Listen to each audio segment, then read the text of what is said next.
of an epitaph, he would strop his beak upon the grave to which it referred, and cry in his hoarse tones, "I'm a devil! I'm a devil! I'm a devil!" But whether he addressed his observations to any supposed person below, or merely threw them off as a general remark, is matter of uncertainty.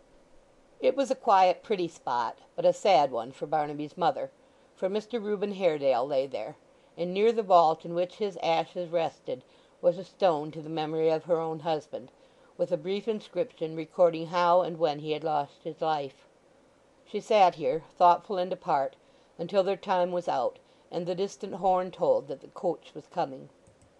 Barnaby, who had been sleeping on the grass, sprung up quickly at the sound, and Grip, who appeared to understand it equally well, walked into his basket straightway, entreating society in general, as though he intended a kind of satire upon them in connection with churchyards, never to say die on any terms.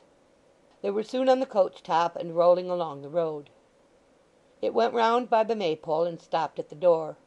Joe was from home, and Hugh came sluggishly out to hand up the parcel that it called for.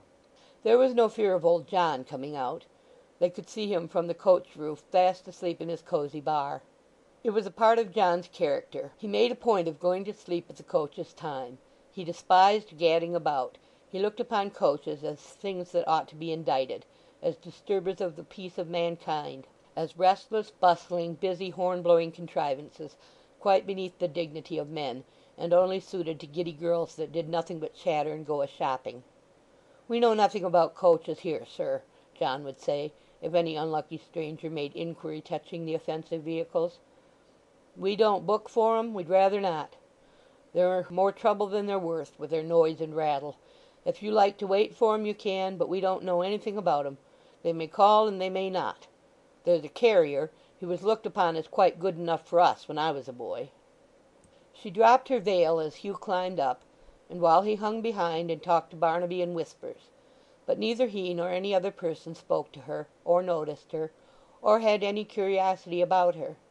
And so, an alien, she visited and left the village where she had been born and had lived a merry child, a comely girl, a happy wife, where she had known all her enjoyment of life, and had entered on its hardest sorrows.